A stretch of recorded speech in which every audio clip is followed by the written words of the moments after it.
Hello everyone, Chris Young here with Wrestling Bites Podcast, and I give you my quick hits from AEW Dynamite. Overall, I thought it was a fairly good show. I was quite impressed. Excalibur and JR were not their annoying selves.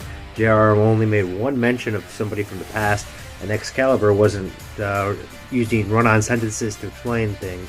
I think a lot of it had to do because there wasn't a lot of flippy stuff going on, not a lot of high-risk lucha stuff. That made it an enjoyable match. But there were a few questionable things that happened. So let's go over that. Okay, did you notice that they only had 4 matches?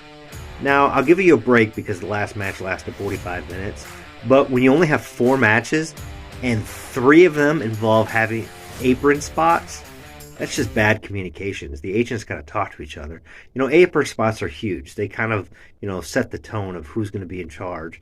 And to have 3 of them, and that just shows the lack of communication that's going on. And I thought it was weird. Did you see that they never showed the commentators? We never got a shot of Excalibur, Tony, and JR. It's a little odd to me. Now, maybe it happened. I did have to run upstairs for a minute, and I missed a little bit. But hey. Okay, serious question. Is this mandatory? Do we need to have a spot where they break the table at ringside during every show? Give me a break. And let's talk about that tag team match. Oof. So I guess we can just do low blows now. Here's Penta off the top rope, giving a low blow.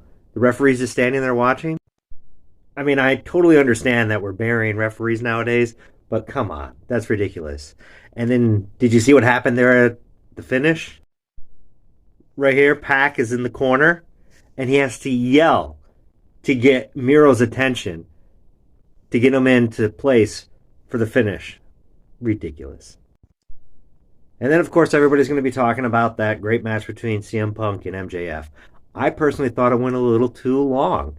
I think they probably should have ended it when they did the chokeout finish with the tape, and then left us to guess on how the story was going to advance from there.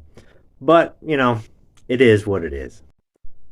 Overall, I think it was a pretty good show. AEW always delivers when they're in Chicago. It was worth the watch. Tell me what you think. Leave me a comment, and I'd be happy to read it and get your feedback. And take a listen to us next week. Pun the Psych and I will be dropping our Wrestling Bites podcast next Monday or Tuesday. Not exactly sure, working out the details. But until next time, keep it between the ropes.